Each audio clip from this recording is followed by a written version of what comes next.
Sejam bem-vindos a mais um podcast Nota 1000 aqui da TCM. E olha só, hoje nós vamos falar sobre um assunto que vai além dos livros, vai além dos conteúdos, se relaciona muito com a nossa inteligência emocional e com a nossa resiliência, para fazer com que a gente entenda hoje que não só estudar, está focado nos livros, nos conteúdos que vão cair no Enem, mas que também a nossa emoção, as nossas emoções importam, que a nossa saúde mental, a nossa saúde física também tem relevância para esse momento. Para falarmos mais sobre isso, nós estamos recebendo hoje a Thalys Holanda, ela que é psicóloga, para falarmos mais sobre esses assuntos tão importantes para nós. A Thalys, seja muito bem-vinda ao nosso podcast Nota 1000. Obrigada. Entendo que esse é um tema muito relevante, né? Principalmente nesse momento agora que a gente está aí pertinho já das portas do Enem, né? E aí falar sobre emoções hoje é um tema que está muito em alta, porque a gente sabe que hoje tem muita importância trabalhar a nossa saúde mental, né? Então é um prazer estar aqui, trazer a psicologia para falar de uma temática tão relevante hoje. E é tão relevante, mas muitas vezes as pessoas não dão total importância e acham que realmente só focar nos estudos é o que vai fazer com que esse aluno passe. E sim, foca nos estudos, esse aluno vai passar, mas também a que preço, né? Isso. E aí a gente pensa, né, assim, sobre as emoções mesmo, né? Hoje a gente sabe que é muito conteudista o Enem, né? Que foca muito no conteúdo, que foca muito no desempenho, né? Na produtividade mesmo. Só que aí as nossas emoções, ela tem um papel ali de regular, né? Dessa regulação. Muitas vezes a gente sabe, a gente vê exemplos, né, de pessoas que estudaram muito, que estavam com uma performance muito grande do conteúdo, mas quando chegou no momento da prova, por conta das questões emocionais, não conseguiu ter um bom resultado, né? Porque não trabalhou essa área que é super importante para o Enem e para todas as outras áreas da nossa vida. Né? Então, assim, quando a gente fala sobre inteligência emocional, por exemplo, é um termo que hoje se usa muito. Né? A gente precisa desenvolver a nossa inteligência emocional, a gente precisa entender um pouquinho sobre isso, só que a gente às vezes não sabe o que é inteligência emocional. Acha que é só controlar o que a gente sente, esconder o que a gente sente, colocar lá debaixo do tapetezinho e fingir que nada está acontecendo. Né? E, de fato, não é só isso, é um aspecto muito mais amplo. Né? Então, o que realmente seria essa inteligência emocional e como isso afeta esses estudantes durante esse processo de estudos? A inteligência emocional é a nossa capacidade, né, de compreender, de gerenciar e de organizar as nossas emoções, também as emoções dos outros, né? Está alinhada também com a emoção dos outros. A gente lida com os nossos problemas, porque todos nós temos problemas na vida, né? Desafios, questões que precisam ser resolvidas, né? E a inteligência emocional é a nossa capacidade de lidar de uma forma funcional com esses desafios. Como é que isso acontece? É quando a gente não tem um pensamento extremamente pessimista, que tudo dá errado para mim, que nada, eu não consigo nada, não me tornar um pessimista de que só as coisas dão errado para mim. Então, assim, de fato compreender, a emoção está ali, o desafio está ali, mas o que é que eu posso fazer com isso de uma forma funcional, né? O que está no meu controle ali que eu posso desenvolver. Então, é muito mais essa capacidade de compreender, de entender e de gerenciar o que eu sinto, né, sem me tornar uma pessoa ali pessimista, de que tem pensamentos extremamente catastróficos, só olhando para o lado ruim daquela situação. Né? E muitas pessoas, justamente quando estão nesses períodos de pressão, como é o Enem, elas muitas vezes se pegam tendo esses pensamentos, porque é algo, digamos, natural você auto se cobrar e muitas vezes essa cobrança passa a prender aquele aluno. E aí essa inteligência emocional, ela chega para mostrar a esse aluno que ele realmente precisa parar um pouquinho e pensar de forma positiva. E esse pensamento positivo, essa inteligência emocional, o porquê dela ser tão importante para esse estudante. Às vezes nós temos as nossas próprias cobranças, né, as nossas autocobranças, mas a gente também tem muita cobrança externa. Sim, muitas. Né, da família, dos amigos, da própria escola, né, assim, do lugar que aquele jovem está estudando. Então tem uma cobrança social também, né? Assim, poxa, você precisa passar, você precisa estudar. Na primeira tentativa. Na primeira tentativa, exatamente. E a gente vive uma sociedade muito imediatista, que as coisas precisam ser para ontem. Isso. Né? Que não dá conta de você ter que, com 17 anos, saber o que você quer pro resto da tua vida. Justamente. Né? Então, gera uma pressão muito grande. Imagina, só pode fazer aquilo, só tem aquela opção. Isso. E aí, imagina para uma pessoa, o nosso cérebro, ele está em desenvolvimento até os nossos quase 24 anos de idade. Então, um jovem que tem 17, 18 anos, ele ainda não desenvolveu todas as capacidades ali cerebrais. Então, imagina para um jovem lidar com essas pressões todas, muitas vezes sem ter essa maturidade ainda emocional, sem ter essa maturidade de resiliência, né? Então, imagina lidar com todas essas cobranças, com a própria cobrança, né? Com a cobrança desse meio social. E aí ainda ter que decidir o que quer para a vida, ter que passar no primeiro Enem, ter que dar um resultado, porque acaba sendo um número, né? Passou. São números. São números. Então tem uma questão quantitativa aí, né? Assim, eu preciso dar isso, né? E aí, imagina tudo isso ali para aquela jovem dar conta, né? Ali emocionalmente, né? Com ansiedade, com medo do futuro, com medo do resultado, né? Com essa questão de que eu preciso muitas vezes agradar, eu preciso, né? Ali contribuir para aquela expectativa do outro sobre mim. Né? Então, assim, isso vai gerando uma sobrecarga muito grande. E a gente sabe que quanto mais sobrecarregados estivermos, mais ansiosos a gente vai estar. Né? Então, imagina você ter que estudar 6 horas por dia, 8 horas por dia, né?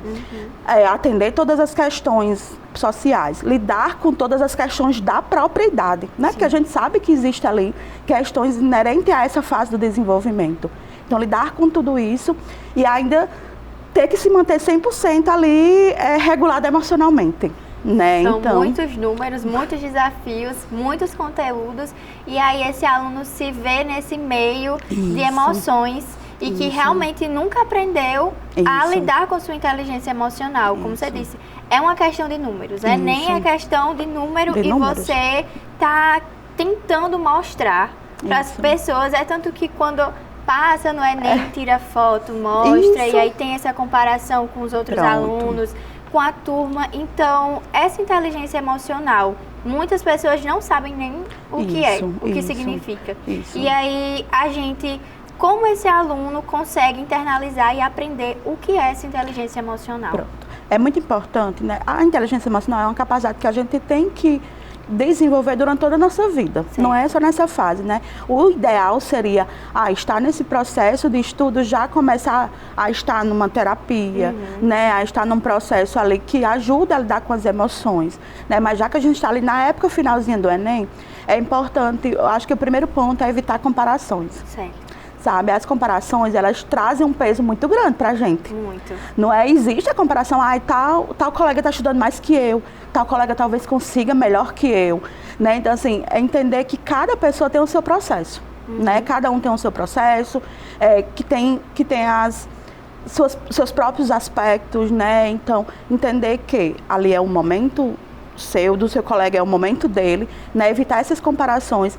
E aí, externar, acolher as suas emoções, né? Primeiro passo é você dizer para você mesmo, eu tô triste, hoje eu tô mal, hoje eu tô ansioso, hoje eu não estou me sentindo bem, né? Conversar com alguém que de fato é uma rede de apoio, né? Não estou me sentindo bem, tô mal, assim, o primeiro passo é você identificar o que você sente.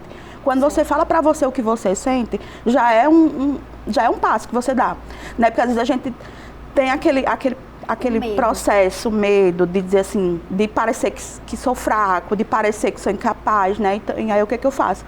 Vou jogando ali para baixo do tapete o que eu tô sentindo. É como a gente fala, por exemplo, eu sempre faço essa metáfora, né? De que nós temos um tanque emocional, como um copo de água. Né? E aí a gente vai enchendo com os nossos desafios, com os medos, com a ansiedade, com as situações difíceis, com as tristezas. E aí se a gente não esvaziar esse copinho, ele vai transbordar. Né? Igual como se a gente for colocando água aqui, o copo vai transbordar de água. E aí como é que transborda? No nosso adoecimento. Seja no nosso adoecimento físico, seja no nosso adoecimento psicológico, né? Então a gente precisa estar esvaziando esse copinho, né? Entendendo os nossos limites, até onde eu consigo ir, até onde eu consigo estudar, né? Então entendendo os meus limites, tendo rede de apoio para ir esvaziando esse copinho, para ir mantendo de fato ali o mais próximo possível do equilíbrio. Eu acho que hoje não existe assim, 90% das pessoas não chegaram ainda nesse equilíbrio emocional. Sim, e principalmente depois de tudo que a gente viveu em questão de pandemia e hoje, né, os adoecimentos emocionais. Então, falar assim, você vai chegar no equilíbrio, talvez seja só uma falácia, né? E de fato não é isso, mas se manter o mais próximo possível desse equilíbrio, né? São muitos fatores que a gente tem hoje em dia, são muitos gatilhos emocionais que estão ali a todo momento relacionados justamente a esses alunos que estão passando por esse processo de preparação para o Enem. Sim. E nesse meio justamente vem essas comparações. É inevitável. É inevitável. Vem essas isso. comparações, vem essas pressões sociais que a gente sabe que mesmo que a família esteja dando todo o apoio, muitas vezes esse aluno, ele não consegue não associar esse julgamento. Isso. Porque é muito difícil, querendo ou não, porque toda pessoa tem a sua realidade. Então também a gente não pode comparar justamente porque eu posso estudar 8 horas por dia, ter ali meu alimento já feito, mas outra pessoa, ela realmente não tem essas 8 horas por dia. Ela mora só, muitas vezes ela tem que trabalhar, estudar, fazer a sua comida, Exatamente. O seu próprio cronograma ali é você por você. Então, realmente, essa inteligência emocional, muitas vezes esse aluno, ele nunca se deparou com essa inteligência emocional. Não sabe o que é. E aí, como ela se manifesta, ou como ele pode entender essa inteligência emocional durante o dia a dia dele. Pronto. É muito importante. Um dos pilares da inteligência emocional é autoconhecimento. Certo. Né? Você buscando se conhecer melhor. Entender o que é gatilho, por exemplo, para você. O que são aspectos que te deixam mais, né, de forma emocional, mais difíceis, né? Entender quais são os seus limites, né? Onde é que porque nós temos esse desafio de não conseguir colocar os nossos limites. Sim. Né? Muitas pessoas têm essa dificuldade. Então, é aquela pessoa que está sempre sobrecarregada, porque diz sim para tudo, porque tudo está participando, porque não consegue organizar o tempo. Né? A gente fala também de gerenciamento de tempo, porque, pensa, uma pessoa que estuda 8 horas, né? Outra pessoa que estuda 3 horas, talvez ali o que importa é a qualidade do estudo, não é nem a quantidade, na verdade. Né? Tem pessoas que vão estudar 8 horas por dia e a qualidade não vai ser a mesma de quem estuda 2 horas. Não vai absorver aquele conteúdo. Isso, então assim, entender quais são os limites. E aí também tem questões que a gente fala que são hábitos óbvios, mas que a gente precisa dizer. Certo. Que é ter um sono de qualidade, né? Que é ter momentos de lazer, que é ter uma alimentação próxima do saudável, né? E aí também ter um limite sobre as telas, né? Porque a gente sabe hoje que uma das coisas mais difíceis é essa questão de telas, né? Tá um pouco complicado regrar. Isso. As pessoas estão assim, passando muito tempo conectados. E aí imagina para um cérebro ter que estudar, dormir, se conectar o tempo que tem, ter né, as questões sociais. Esse cérebro ele não vai conseguir fazer tudo. Né? Ele vai chegar um tempo que ele vai esgotar. E aí gera ansiedade, gera tristeza, gera o sentimento de culpa, de que eu não estou conseguindo. De comparação, que o outro está fazendo melhor que eu, que o outro vai fazer melhor que eu. Né? Então, assim, eu sempre falo, quando a gente começa a trabalhar sobre a gente, as nossas emoções, a primeira coisa é regular o óbvio, né? Regular o básico, vamos dizer assim, a base de tudo, que é sono de qualidade, limites, assim. Claro, não é que vai deixar de usar a rede social, porque hoje ninguém consegue ficar sem rede social, né? Seja o WhatsApp, que é uma ferramenta de comunicação. Mas que a gente consiga ter limites saudáveis sobre isso, né? Por exemplo, vou dormir 3 horas da manhã olhando TikTok, né? Como é que esse cérebro, ele não conseguiu completar a sua carga ali de descanso para no outro dia estar disponível para absorver um conteúdo, né? Então, assim, ter esse limite ali de tela, né? Uma alimentação boa. Tomei um açaí, um pote de açaí, 1 hora da manhã, né? Assim, você jogou uma carga muito grande de açúcar, seu cérebro ele vai estar ligado, né? Como é que você vai conseguir relaxar para conseguir dormir e no outro dia estar bem para estudar? E 1 hora da manhã, o que é que você está fazendo acordado de 1 hora da manhã? Você passou o dia todo estudando, trabalhando. Isso. Não só estudando para o Enem, mas estudando na escola, no ensino médio. Isso. Muitos ainda estão no ensino médio. Então, 1 hora da manhã já deveria estar se preparando para dormir ou dormindo. Ou se você trocou o dia pela noite também, a gente tem que analisar isso, porque a gente já falou sobre, aqui no nosso podcast, sobre sono, sobre alimentação, porque a gente percebeu essa necessidade de se falar não só dos estudos, mas também da saúde física, mental, nutricional. Porque, como a gente entendeu, é um ciclo. São jornadas que ele passa e que tem tudo tá conectado, ligado. E como você falou, são coisas óbvias, mas que a gente não entende, mas que a gente não para prestar atenção e deveriam focar. ser óbvias, né? Mas as pessoas ainda têm essa dificuldade. São óbvias, mas ao mesmo tempo não são dadas a devida importância. Perfeito. Exatamente, eu falo, né, assim, quando eu estou nos acompanhamentos com os meus pacientes, eu falo que o sono, ele não é um merecimento. Eu estou cansada, eu vou dormir. Ele não é um merecimento, ele é uma necessidade do nosso corpo. Né? Então, se é uma necessidade, eu preciso cumprir isso. Né? Principalmente os jovens que eles precisam dormir um pouquinho mais, né? 8 horas por noite, né? Então, assim, é importante manter essa higiene do sono, né? Ali, entender o que eu estou consumindo também nessas redes, porque a gente sabe que o consumo ali de matérias, de notícias, enfim, de vídeos que muitas vezes nos deixam mais ansiosos, com mais medo, né? Então, assim, entender também o que eu estou consumindo. É muito importante isso, né? Ali, entender se aquilo está me fazendo bem, se está sendo funcional para mim ou se está sendo disfuncional. Né? Se está sendo disfuncional, é importante rever isso tudo, né, para melhorar também. Como você falou, nós somos seres que nós somos integrais. Nós somos seres sociais, mentais, físicos, né? Então nós somos vários aspectos em uma pessoa só.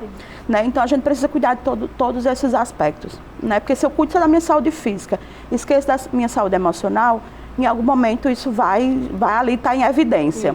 Se eu cuido só da minha saúde mental, mas não pratico um esporte, não faço uma atividade física, não cuido da minha alimentação, não durmo bem, em algum momento seu corpo vai responder que não está bem ali. Né? Então, se eu sou uma pessoa que estou num processo de me isolar, de não querer interagir, de não querer ver as pessoas, de estar o tempo todo ali mais no meu espaço, né? Em algum momento isso vai aparecer ali como evidência de um processo ali adoecedor. Né? Então, eu também preciso entender sobre esses aspectos para que eu lide melhor com essas questões, né? Porque vão surgir. Vão surgir. E a gente hoje quer muito ser multitarefas. E aí, uma hora ou outra, o nosso cérebro, o nosso corpo vai pedir um descanso. Muito. Então, o nosso celular, por exemplo, a gente precisa carregar. Né? Ele descarrega, a gente precisa descarregar. O nosso cérebro é a mesma coisa. A gente acorda com a reserva cognitiva, que é essa reserva a gente vai gastando no estudo, na nossa interação social, nas atividades que a gente precisa fazer. E se a gente não consegue recarregar essa reserva, vai ficar em déficit. Né? Em algum momento isso vai ali... Em algum momento o corpo vai pedir socorro. Por favor, eu não aguento mais. Isso, tá demais pra mim, eu não suporto mais isso. E aí vem adoecimento, aquela pessoa que adoece muito, porque a imunidade baixa, né? Vive gripado, vive sentindo isso, vive com o corpo doendo, enfim, muitas vezes essas questões, Então, né? essas questões realmente de ficar muito gripado, de estar com muita dor de cabeça, são esses gatilhos que a gente pode perceber, ou que o estudante pode perceber e internalizar, que é uma chave para ele entender que, minha inteligência emocional, eu tenho que prestar atenção. Então, esses gatilhos seriam ponto-chave para debater e para internalizar? Isso, pronto. O que a gente entende? São aspectos, né? Essas questões sobre a saúde física, como é que está a minha saúde física? Como é que está, né, meus comportamentos, né? Aquela pessoa que mudou, era uma pessoa super extrovertida, que conversava e de repente houve uma mudança de comportamento. Né? Quero estar mais no meu canto, retraído. Então, assim, ali a gente percebe que não está uma coisa legal, né? Assim, a gente precisa identificar isso. Uma pessoa que tinha uma alimentação aí está comendo muito, ou então não consegue mais comer, né? O sono, que era um sono regular, hoje já não consigo dormir, tenho insônia, ou então durmo demais, né? Então, assim, esses são os pontos que a gente precisa observar que alguma coisa não vai bem com a gente, né? Que a gente precisa entender se é relacionado ao estudo, se é relacionado a outras questões da minha vida, mas que são pontos que eu preciso identificar para melhorar ali a minha questão de saúde emocional, né? E eu imagino que muitas vezes não é fácil para esse aluno. Não só para o aluno, mas para a gente também, porque a gente lida com tantas pressões sociais, tanto da família quanto dos alunos que estão ao nosso redor. E como esse aluno que está passando por esse processo de adoecimento, ele pode realmente internalizar e não ter medo de pedir ajuda, porque a gente percebe que muitas vezes eles têm medo de realmente assumir, como a gente falou, que estou precisando de ajuda, que alguma coisa não vai bem, que não né? está indo bem. Então, esse adoecimento, eu estou estudando, mas eu não estou conseguindo reter o conteúdo, eu não estou conseguindo fazer com que eu entenda aquela questão. Que pode fazer com que esse aluno realmente peça ajuda? Eu entendo, né? Eu sempre falo que adolescentes e jovens, eles têm uma questão assim, o psicólogo ou alguém que está ali, né, para ajudar emocionalmente, é mais um adulto que está querendo se meter na vida dele, né? Muitas vezes é a visão que se tem, né? Já tem um pai, já tem uma mãe, já tem um professor, já tem um monte de pessoas dizendo o que eu devo fazer da minha vida, o que eu preciso fazer da minha vida. Aí vem mais uma psicóloga dizendo assim, você tem que fazer isso. Então, assim, de fato, é um processo, né? Eu sempre falo que ir para terapia é diferente de estar em terapia, né? Então, ele precisa querer estar ali, né? Porque o processo terapêutico é um processo de mudança, né? De transformação daquele que não está bem. Então, se eu não quero de forma nenhuma, então não vai funcionar, né? Então, assim, de fato, buscar alguém que esse jovem se identifique, né, na terapia, para que ele busque, né? É importante ter esse olhar da família, das pessoas que estão perto, para essas mudanças de comportamentos, né? Eu acho que o mais preocupante são essas mudanças de fato, né? Alguém que tinha um humor muito ok, que se divertia, que agora o humor está sempre rebaixado, aquela pessoa que está sempre triste, que está sempre se isolando, que não quer mais participar dos momentos em família, dos momentos com os amigos, né? Aquela pessoa que de fato ia para a academia, agora não quer mais fazer nenhuma atividade física, né? Então, assim, prestar atenção nesses comportamentos, porque esses comportamentos são comportamentos alertas, né? Que alguma coisa ali de fato não vai bem com aquele jovem, né? De fato, essa mudança de humor principalmente, né? A pessoa que gostava de tomar banho, de se organizar, agora tem essa dificuldade em manter a higiene, né? Então é importante observar esses comportamentos para que de fato se busque uma ajuda profissional, né? Se busque ali um cuidado mais profissional. Então o primeiro passo seria reconhecer realmente essas mudanças. Essas mudanças, isso. E aí a gente percebe que são atos que estão no nosso dia a dia, como tomar um banho. Pronto. Muitas vezes o aluno, ele realmente não consegue mais ter nem essa vontade de tomar um simples banho. E aí, ele muitas vezes não está reconhecendo isso. E é quando chega aí a família, quando chegam os amigos. Então, quando essa família percebe como ela pode chegar até ele, porque como a gente já debateu, ele tem esse medo, tem a resistência. E muitas vezes ele está indo para a terapia, mas também não está evoluindo. Então, como a família, os amigos ou o parente que seja pode ajudar? Perfeito. Primeiro é estar junto do adolescente sem buscar criticar, sem buscar julgar o adolescente, que a gente tem muita ideia. Você não tem problema nenhum, você só faz estudar, tua obrigação é só estudar. Só estudar. Então, você não precisa, por que você está assim, né? Você não precisa estar fazendo isso. Então, assim, é muito desse olhar, né? Então, assim, imagina, como a gente falou no início, né? Com tantas demandas para esse jovem dar conta, para esse adolescente dar conta, né? E aí mais uma em relação à família ou os amigos, né? Então, assim, de fato acolher esse adolescente, dizer assim, eu percebo que você não está bem agora, eu percebo que alguma coisa não está bem, mas eu estou aqui do teu lado. A gente vai conseguir passar por isso juntos, a gente vai conseguir passar por essas questões juntos, né? Eu sei que o Enem é muito importante, é uma fase super importante para todos os jovens, né? Para aqueles que querem construir uma vida profissional, né, em relação à faculdade. Mas não é uma etapa da vida. O Enem, ele não define quem aquele jovem é. Né? Aquele resultado do Enem não diz o valor que aquele jovem tem. Né? Então, é uma etapa. Se não conseguiu dar certo agora, né, vão ter outras etapas que ele pode estar ali de novo tentando, né? Assim, eu sei que é frustrante, você coloca uma expectativa muito grande, né? E a frustração é isso, é a gente não conseguir alcançar aquilo que a gente traçou, né, enquanto perspectiva para a gente, né, essa expectativa. E aí lidar com essa frustração, entender que, de fato, o Enem é uma etapa da vida, mas ele não define quem a pessoa é, quem aquele jovem é, né, qual o valor que aquele jovem tem, se ele é menos inteligente, se ele é mais inteligente, né, como a gente falou, tem muitos jovens que devoram conteúdo, né, que são super inteligentes, mas de fato, quando chega ali tem alguma questão em relação às emoções, em relação a, de fato, o processo do Enem, que é um processo difícil, né? Uma prova longa, uma prova cansativa, 2 dias, né? 2 finais de semana. Então, é uma prova muito cansativa, de fato, né?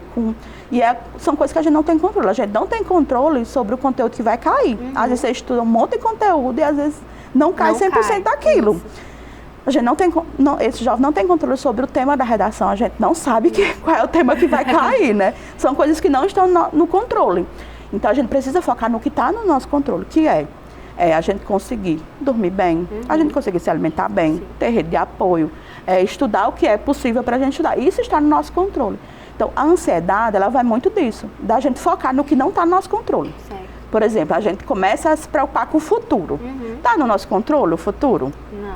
Está no nosso controle o aqui e agora? Justo. Né? O que eu posso fazer agora, que claro, vai interferir no futuro, mas é o que eu tenho no controle agora. Né? Então, assim, a gente percebe essa ansiedade por esse anseio de saber se vai dar certo o futuro, se vai ser como eu planejo, se é assim, né? E de fato a gente não tem controle, né? Uma das coisas que eu sempre ensino é a nossa ansiedade, ela é muito importante e ela vai fazer parte da nossa vida sempre, porque ela é um estado ali de alerta do nosso corpo, apontando que alguma coisa precisa ser organizada, né? Mas ela vai estar o tempo todo fazendo 1000 cenários sobre o que vai acontecer, né? Eu sempre dou o exemplo do filme Divertidamente, né? Que passa um monte de TVzinha dando um monte de cenário para a Riley, né? Então é muito parecido com aquilo, né? Assim, dá um monte de cenário. E aí, se a gente acredita no pior cenário possível que vai acontecer, a gente vai sentir aquelas emoções desconfortáveis, né? Porque os nossos pensamentos, eles contribuem para o que a gente sente, para as nossas emoções. Então, se eu tenho só pensamentos pessimistas, catastróficos, de que tudo vai dar errado, de que eu não vou conseguir, de que eu não vou passar, de que eu vou ser ruim, eu vou sentir emoções não agradáveis. Que realmente está condicionando o cérebro a isso. Perfeito. Você está tão colocando internamente que você não vai conseguir, que realmente chega uma hora que você vai passar a acreditar naquilo. Acreditar, e você vai sentir isso. Entende assim? Eu falo que a coisa mais pesada que a gente tem no nosso corpo são os nossos pensamentos. É o que mais pesa pra gente, é os nossos pensamentos. É uma carga muito grande que a gente tem que carregar. Muito. E não só uma emoção, um pensamento, são muitos, são diversos. E como a gente falou, são diversos gatilhos que vão surgindo. E eu acho interessante porque a gente já debateu diversos assuntos aqui no nosso podcast e a gente sempre volta para os mesmos assuntos, para as mesmas questões, que são essas cobranças que esses alunos passam. Que são essas frustrações que eles enfrentam ao longo dessa caminhada. E como você falou, são muitas emoções que nós temos que lidar. E interessante quando você disse que no filme, Divertidamente, são muitas telinhas e a gente pode associar isso à nossa vida fora do filme. São muitas telas que a gente tem acesso. São muitos aspectos sociais que a gente tem que lidar. E aí esse estudante está nessa preparação. Imagina, a gente que é adulto, que já tem um nível de resiliência, porque a resiliência ela se constrói com as experiências que a gente passa. Né? Então a gente vai lidando com aquelas experiências, seja experiências boas ou experiências não boas, né? E aí a gente vai criando o nosso nível de resiliência. E isso se chama também maturidade. Né? E aí a gente vai criando essa maturidade, né? Que deveria acontecer. Eu sei que tem muitos adultos aí que não passaram ainda, não tem esse nível de maturidade, mas deveria já estar acontecendo, porque o nosso cérebro está preparado, porque a gente viveu experiências. E aí, né, a gente vai criando. E aí imagina para esse jovem que não tem, não viveu tantas experiências, não tem um nível de resiliência ali muito alto. E isso em estudos científicos, vem falando sobre isso, que essa geração é uma geração que tem um nível de resiliência mais baixo, né? Porque tem se privado muito desses jovens viver experiências, né? O sofrer, por exemplo, né? O sofrer tem sido hoje você não pode sofrer. Não quero que meu filho sofra de jeito nenhum.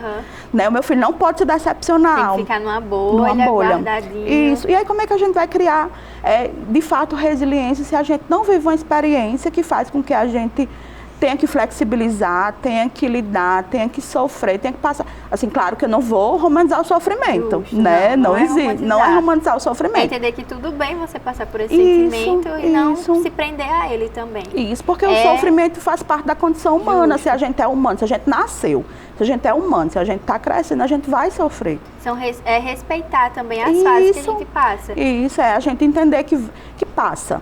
Vai passar. O sofrimento, ele passa. Sim. Assim como a tristeza passa, a alegria, a ansiedade, elas passam. Né? A gente sempre usa a metáfora das emoções, são como as ondas do mar. Né? Ali tem dias que a emoção está bem grande, uma onda gigante da tristeza. Mas ela passa, ela se dissolve e daqui a pouco vem uma onda diferente da alegria, vem uma onda, né, do entusiasmo. E vai passando, né? Porque muitas vezes a gente foca só na emoção desconfortável, né? Sim. Eu tô sofrendo, tô muito triste. Não, a gente precisa entender que vai passar, né? Tudo passa, as emoções passam, né? E a gente vai construindo essa resiliência com essa experiência, né? E o que esse aluno que realmente tem esse pensamento mais pessimista, como ele pode tentar desfocar desse pensamento? Porque a gente fala, não seja tão pessimista, pense positivo, né? Porque tem até aqueles memes, tá triste, qual é a solução? Não fique triste. Mas como é que realmente esse aluno, esse estudante e as pessoas no geral, elas podem se descondicionar desses pensamentos, desses sentimentos? Sim. Os nossos pensamentos, né, ali, a gente tem uma coisa que chama pensamentos automáticos, que eles chegam sem a gente chamar, se a gente pedir. De repente a gente se dá conta que está pensando em alguma coisa. Justamente. Não é? E aí, muitas vezes, esses pensamentos, eles têm uma característica de catastrofizar, né? A gente sempre quer, como eu falei, a ansiedade, ela sempre quer buscar o pior cenário possível, porque ela entende assim, a ansiedade, ela é o nosso nível de sobrevivência, ela quer fazer a gente estar vivo. Atento também. Isso. Então, assim, o que ela faz? Ela diz assim, esse é o pior cenário, então se eu já sei qual é o pior cenário, é mais fácil para buscar a solução para isso. Só que isso causa um sofrimento gigantesco, porque eu estou sempre pensando no pior de tudo. Justo. Não é? Que são esses pensamentos que a gente falou, negativistas, né, pessimistas sobre a gente, sobre o mundo, sobre, né, por exemplo, a prova do Enem. Então, a gente precisa entender que os nossos pensamentos, eles não são fatos, eles são só pensamentos. Eles não são ideias que estão acontecendo agora, né? Se eu for o pior possível da prova, é um fato? Está acontecendo agora? Você está sendo o pior possível agora? Não está, é um pensamento, né? O pensamento, eles não são fatos reais. Então, a gente precisa questionar esse pensamento. O pensamento vem, eu vou ser ruim na prova, vou ser péssimo na prova. O pensamento vem esse. Sim. E aí, se eu acredito nesse pensamento, se eu valido esse pensamento e colo esse pensamento no meu cérebro, eu, de fato, vou acreditar que eu vou ser o pior possível da prova. Vai internalizar e realmente pode acontecer. Pode acontecer. Isso. Então, se eu foco muito nisso, então eu já estou falando para mim que eu vou ser ruim. Né? Então, o que a gente precisa entender? A gente precisa questionar esse pensamento. Poxa, por que eu estou pensando isso? Né? Deixa eu pensar aqui as evidências que me fazem ser o pior possível da prova. Ou não ser o pior possível da prova. Eu estou estudando, eu estou dormindo bem, eu estou mantendo uma alimentação o quê? Eu estou indo para a escola, eu passei a minha vida toda, né, estudando, se preparando. Então, assim, isso aqui são evidências de que esse pensamento não é um pensamento verdadeiro. É só um fato, só uma história que o meu cérebro está querendo me contar. Então, muitas vezes, uma saída seria ter um olhar mais prático do que emocional. Isso, mais realístico. Que é trazer o pensamento para a realidade. Sim. E não só na nossa cognição. Né? Isso vale para a gente em qualquer aspecto da nossa vida. Né? Assim, quando vem aquele pensamento, não vou conseguir. Mas peraí, como é que eu não vou conseguir se eu me preparei, se eu estudei, se eu venho tendo uma questão de organização no estudo? Isso, aí... Mas se você não fez nada disso, né? Aí vou ser o pior possível. Poxa, de fato, eu não estudei, não fiz uma prova, não me preparei durante o ano. Estou sempre dormindo de madrugada, né? Acordo cansado. De fato, tem evidências que talvez eu não vá ser a melhor prova possível da minha vida. Sim. Mas vou fazer o melhor que eu posso nesse sentido. Se eu não conseguir, eu tento na próxima. Então, assim, você trouxe para a realidade. Qual é a realidade? Você não se preparou. Aquela pessoa não se preparou. Né? Então, de fato, o resultado não pode ser o melhor possível se eu não me preparei. Sim, né? Então, eu trouxe para a realidade. Mas se eu não me preparei, não vai ser o melhor cenário possível, eu tenho a oportunidade de me preparar. Né? De entender o que foi ali que não deu certo durante aquele ano, que eu não consegui estudar bem, que foi que aconteceu ali naquele meu que de fato, não foi bem. Não funcionou. Então, a partir dali, eu vou traçar outros propósitos, né? Para que eu melhore no próximo ano, vamos pensar assim. Então, né? Porque nesse sentido, como você falou, dessas cobranças que existem, a ansiedade, ela chega e muitas vezes paralisa. Paralisa. Porque é tão comum, muitos estudantes, a ansiedade foi tida como a palavra aí, né, do ano, do século e tudo. Isso. E como essa ansiedade, porque essa ansiedade, ela chega em muitas pessoas, e principalmente quem passa por essa pressão do Enem. Nós fomos eleito o país mais ansioso do mundo. Isso. Né? Então, nós temos muitas pessoas ansiosas no Brasil. Né? E aí, como eu falei, a ansiedade ela é como se fosse um alarme que o nosso cérebro liga para aquilo que é desconhecido para mim, para aquilo que eu não tenho segurança. E falar do Enem é falar de algo que a gente não tem 100% de segurança, porque a gente não sabe desconhece. A gente não tem noção do que vai cair. Do que vai cair. Isso. Então, isso gera um nível de segurança, um medo ali de pensar, será que de fato o tema da redação eu vou conseguir fazer? Né? Então, assim, gera tudo isso. Então, assim, a gente se sente ansioso. Né? Qual é a questão? É quando essa ansiedade, ela nos adoece, quando ela nos paralisa, quando ela nos limita, né? Quando ela faz com que a gente não tenha a nossa rotina que a gente tinha, que a gente deixe de produzir o que a gente produzia, né? Porque a gente sente que não vai conseguir. Aquela ansiedade começa a vir ali no cérebro, porque tem ansiedade, né, que vem para o nosso corpo, que é os sintomas fisiológicos, que é coração mais acelerado, tremer, suor excessivo, né? Tem gente que fica mais rosadinho, né? Como se tivesse um nó na garganta, né? Então, esses são sintomas fisiológicos que vêm para o corpo. A respiração também. Mais ofegante, né? Aquela falta, parece que eu não vou conseguir respirar, parece que meu coração está tendo algum ataque, né? Muitas vezes se confundem, inclusive. E tem a ansiedade que vira só nos pensamentos, que é aquele pensamento extremamente acelerado, que é aquele monte de pensamento, aquele turbilhão de pensamento que você não consegue nem organizar o que você está pensando. Né? Então, assim, de fato, esses níveis de ansiedade são ansiedades preocupantes. É claro que dizer assim, você não vai se sentir ansioso para fazer a prova, seria, de fato, algo que... uma mentira. Não falar a verdade. Uma falácia.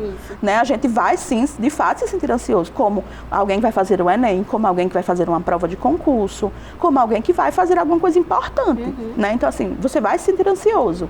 Né? O fato é conseguir ajustar essa ansiedade, né? Como eu falei, de fato, perceber os pensamentos. Quando aquele pensamento vier, você não vai conseguir, porque o pensamento, ele gera emoção.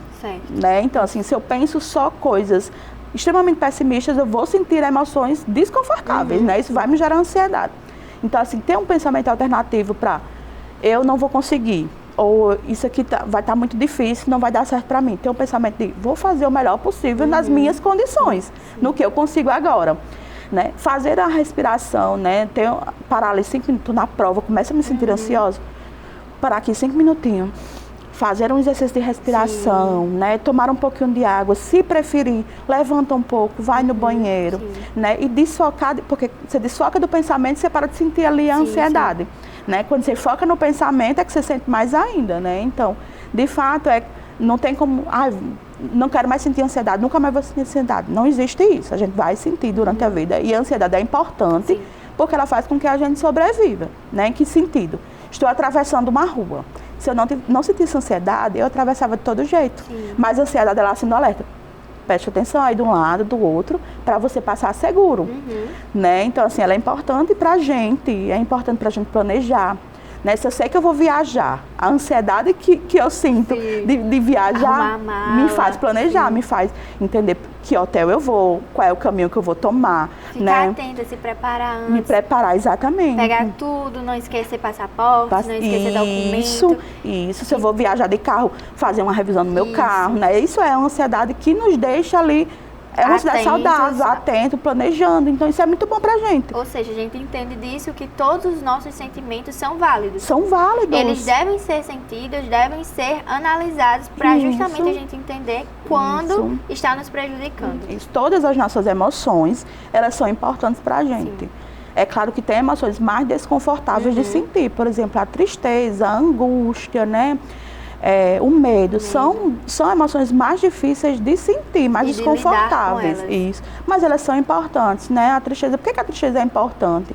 Porque ela lembra a gente que alguma coisa na nossa vida não tá bem, né? É que eu preciso descarregar o que eu estou sentindo, né? Que muitas vezes é no choro, né? Eu choro.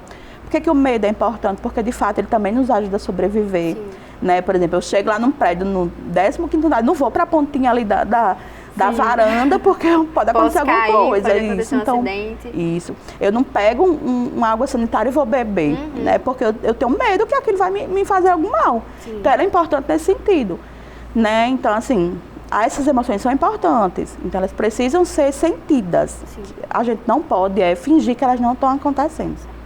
A gente tem que Né? entender que nós Isso. temos muitas emoções e que está tudo bem lidar com cada uma delas no momento que elas aparecem. Pedir Isso. ajuda também não vai fazer com que você se diminua, com que você Nunca. esteja errado. Isso. Você não está errado em pedir ajuda e, pelo contrário, você deve pedir ajuda. Muito deve pedir ajuda, né? Nós somos de fato, todo mundo está passando por alguma Sim. questão difícil na vida, né? Assim, seja alguém que está passando por uma prova do Enem, a pessoa adulta que está passando por alguma questão, então a gente consiga primeiro ter autocompaixão, né? Essa é uma palavra que tem se usado muito, que é a gente olhar com gentileza pra gente. Sim, sim. Né? A gente olhar com, de fato, porque às vezes a gente é super gentil com o outro, Isso. né? A gente entende o outro, você não está bem hoje, não tem problema, não vai conseguir estudar hoje, vai descansar, uma amiga sua fala com você, né? E você diz, vai descansar, não tem problema, mas quando é para nossa vida, a gente não tem autocompaixão, a gente tem autocrítica. Isso. Em vez de a gente olhar com gentileza,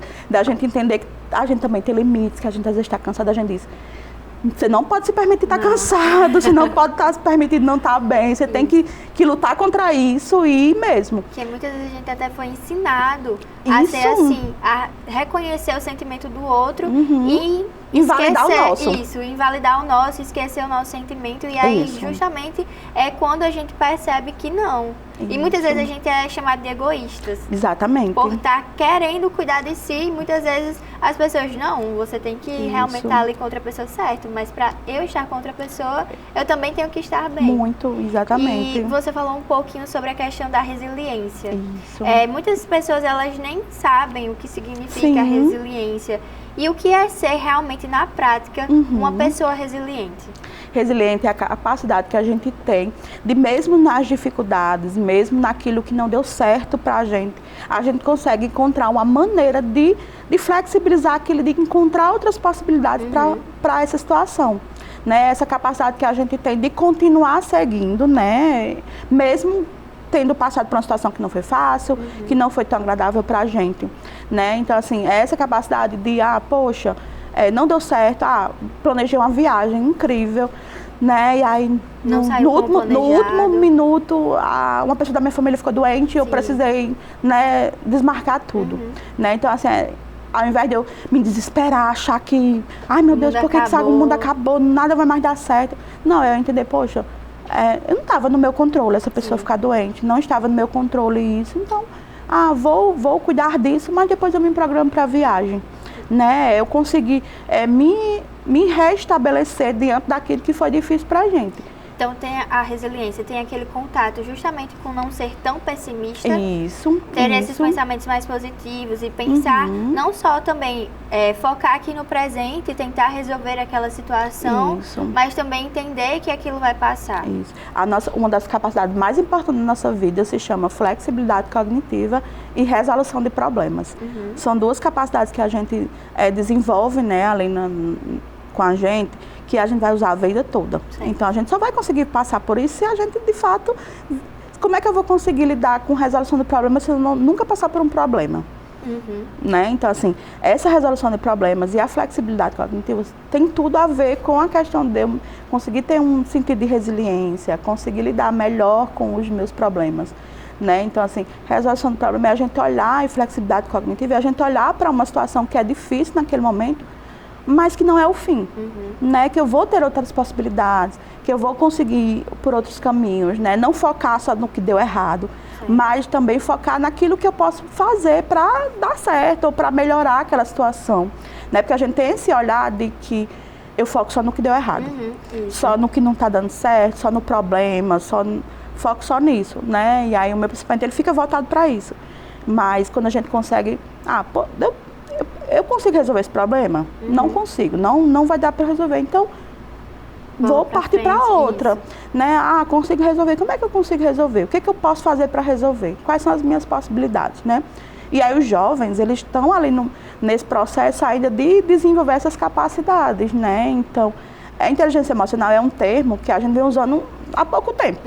Né? Não é uma questão de 20, 30 anos atrás. Então, de fato, essa geração atual é que tem falado mais sobre emoções, né? Mas, assim, os pais são pessoas que muitas vezes não tiveram essa educação emocional. Também, essa possibilidade, né? Também de falar sobre os sentimentos. Isso. Que muitas pessoas, elas realmente, como a gente disse, elas reprimiram os sentimentos porque tinha que trabalhar, tinha que viver, não tinha esse tempo. Tinha filho, tinha um pai para cuidar, uma mãe para cuidar, e aí você se vê nesse monte de sentimentos que você não consegue lidar. Não consegue. Então, realmente, e quando você não consegue lidar, você também não consegue educar a outra pessoa sobre isso. Então, são ciclos que vão se repetindo. E que realmente chegou um momento agora dessa geração que a gente percebeu que não estava bem a gente não falar sobre emoções, não falar o que a gente sente, não acolher a nossa emoção, ou acolher a emoção do outro, validar o que a gente sente, nos olhar com mais compaixão. Não estava dando certo, aquele olhar só de crítica, só de julgamento sobre a gente, só de que eu sou, né, o pior possível, né, o meu nível de capacidade é o menor possível, né? A gente percebe que isso não estava dando certo, né? Porque a gente estava vendo pessoas realmente adoecidas emocionalmente porque não conseguiam expressar as suas emoções, não conseguiam falar sobre o que sentiam. E sem poder nem pedir ajuda também, que é julgado e tudo. E aí a gente pode ser até um exemplo bobo, muitas vezes, mas como você falou, o filme Divertidamente. Pronto. Muitas pessoas, elas realmente se identificaram com o filme. Isso. E é um filme que, quando a gente assiste, a gente para entender e pensar que realmente são muitas emoções que a gente Exatamente. vive. E ali foi mostrando a Riley desde criança. E muita gente, adulta, se identificou mais do que as próprias crianças se identificaram com o filme. Levava os filhos porque tinham que acompanhar, mas que assistindo um filme que teoricamente seria para crianças, a gente entende que são muitos sentimentos e que a gente tem que validar e pode validar. E é importante, é saudável pra gente, a gente entender o que a gente está sentindo, que a gente valida o que a gente está sentindo, que as nossas emoções são importantes, né?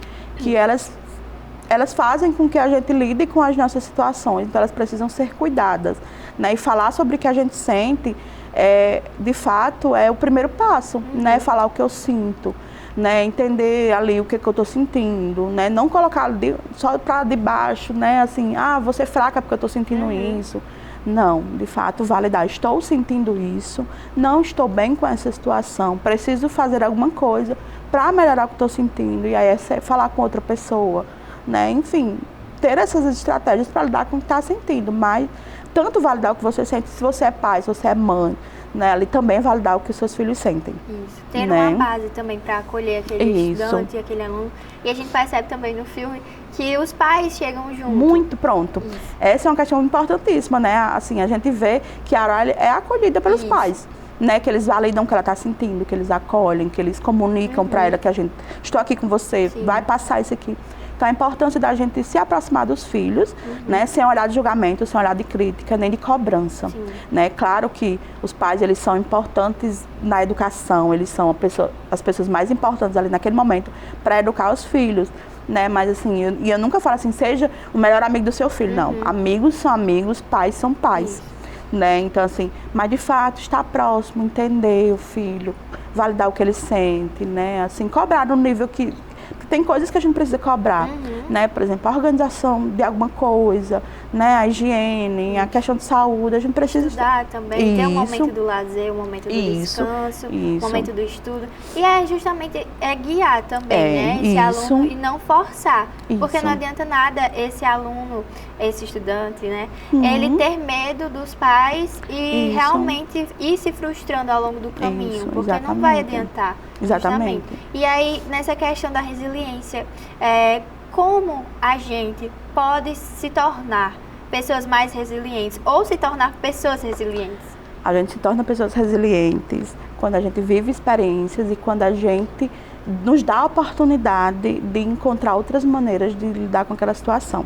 Né? É vivendo mesmo na prática, não existe ali uma receitazinha, faça esses passos para se tornar resiliente. Não existe uma receita. Né? De fato, ir experienciando ali a vida, né? Tornando a vida experiente, né? Vivendo as experiências, as situações e nos dando a oportunidade de encontrar outras maneiras de lidar com aquilo que é difícil. E aí, como esse estudante, ele em meio a todos esses sentimentos, ele pode realmente ter essa inteligência emocional, Sim. juntamente com essa resiliência. Sim. Como ele pode associar esses dois sentimentos para melhor lidar com as pressões? Primeiro ponto é aceitar que o Enem ele não vai definir a vida dele. Né? Que o Enem é uma prova super importante, que todos nós estamos torcendo, né? Para que quem de fato se identifica, gosta, quer fazer a faculdade e está ali nesse processo, que ele tem né, tem um ponto positivo ali em relação a isso. Mas assim, aceitar que é uma etapa, como todas as outras etapas que ele vai ver na vida. Então assim, entender que vai passar, que se ele não conseguir dessa vez, vai vir outras etapas, né? E trabalhar de fato a regulação emocional no sentido de entender o que ele pode controlar e o que ele não pode controlar. Né? O que ele pode controlar é as questões que a gente já falou aqui e desenvolver aquilo que ele pode controlar. Né? Esquecer o que não dá para ele controlar. Porque se a gente focar no que a gente não controla, a gente vai estar ali em sofrimento o tempo todo. Sim. Muitas né? vezes a gente foca no futuro, fica pensando, se eu estudar aqui, Isso. eu vou focar no meu futuro, eu vou conseguir, Isso. mas também a gente esquece de pensar e focar um pouco no presente, viver Isso. um dia de cada vez, não é? Isso. O futuro ele vai chegar, Sim. é inerente, né? E a gente precisa entender o que a gente quer, onde a gente vai estar, mas a nossa vida ela é movimento.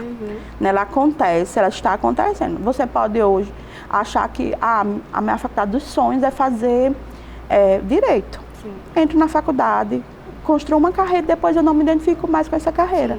Né? Então, assim, é entender que nem tudo vai estar definido agora. Sim. Né? Que a nossa vida ela é movimento e que a gente tem esse direito de nos identificar com alguma coisa agora e depois não nos identificar.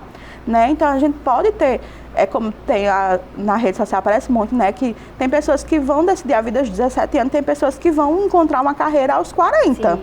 E mudar né? de carreira. E mudar de também. carreira. Enfim, então, assim, entender que a gente às vezes foca muito nisso, de que tem um script da vida, né? E que a gente tem que precisa seguir esse script, e nem sempre é assim. E né? a gente... São muitos anos que a gente vive. Isso. Muitas vezes a gente vive 100, 90, 80 anos e muitas vezes a pessoa quer definir aquilo que a pessoa tem que fazer durante esses 100 anos. Poxa, são muitos anos que a gente está aí vivendo porque eu tenho que fazer só uma coisa. Exatamente. Né? De fato, a gente está em movimento, está em construção e que bom que a gente está nisso.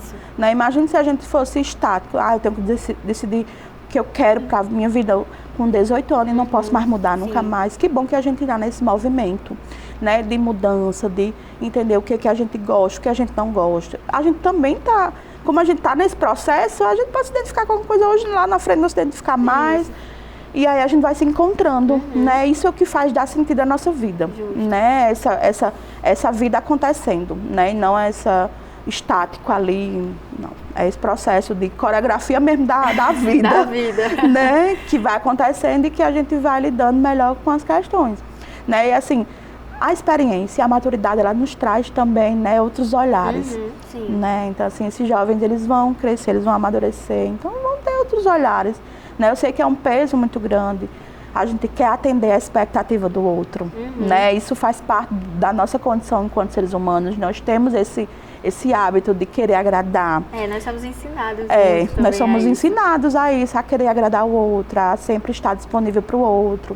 Né? Então, assim, a gente cresce com isso, né? E quando a gente se dá conta de que, de fato, a gente precisa limitar isso, e isso nos torna menos adoecidos mesmo, né? E aí, nesse processo, a gente vai reconhecendo as nossas vulnerabilidades. Isso. E reconhecendo as nossas vulnerabilidades, a gente muitas vezes não sabe lidar com elas. Sim. E aí, fazer anotações, diários. Perfeito. Pensamentos, anotar os pensamentos. Seriam Sim, saídas sim. para aqueles sentimentos, para a inteligência emocional e também para a resiliência? Isso, perfeito. Quando a gente anota o nosso pensamento, a gente vai encontrando também padrões de repetição de pensamentos, né? Então a gente vai conseguindo entender. Lembra daquele processo que eu falei sobre autoconhecimento? Sim. Né? A gente entender o que a gente pensa também é um processo de autoconhecimento. Sim. Né? Entender por que eu penso assim? Por que sempre esse pensamento vem nessa situação? Né? Então, assim, a escrita ela é terapêutica. Né? Ela não é terapia, mas ela é terapêutica. Então, escrever também é terapêutico. né? Um processo de autocuidado, né? Eu estou cuidando ali do que eu estou pensando, né? Então, assim, escrever os pensamentos, escrever o que eu sinto, né? De fato, é uma estratégia muito boa para lidar, muitas vezes, com esses pensamentos disfuncionais e com essas emoções disfuncionais. E nessa busca de autoconhecimento e de reconhecer as nossas vulnerabilidades, não só anotar, né, os nossos sentimentos, falar sobre eles. Tem algumas técnicas que essas pessoas que estão em busca dessa inteligência emocional, de ser resiliente, que elas podem adotar durante o dia? Sim, sim, né? De fato, como eu falei, é buscar, uma das principais técnicas é questionar nosso pensamento. Certo, questionar. Buscar identificar o pensamento, né? Buscar evidência se esse pensamento é verdadeiro ou não. Eu sempre falo que a gente é o juiz dos nossos pensamentos. Sim.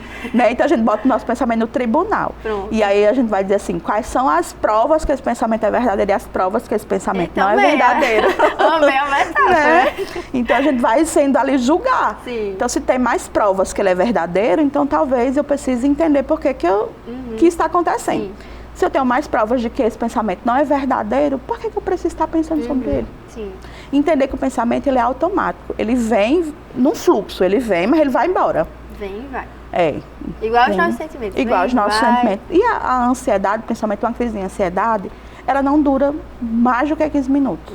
Né? Assim, ela vem, então se permita sentir, permita viver aquela emoção, né? E depois vai passando. Assim, tem um processo de autocuidado mesmo, né? Que é uma estratégia, uma técnica para melhorar também a nossa eficácia, né? Que é cuidar do nosso sono, das nossas alimentações, do nosso cuidado pessoal, né?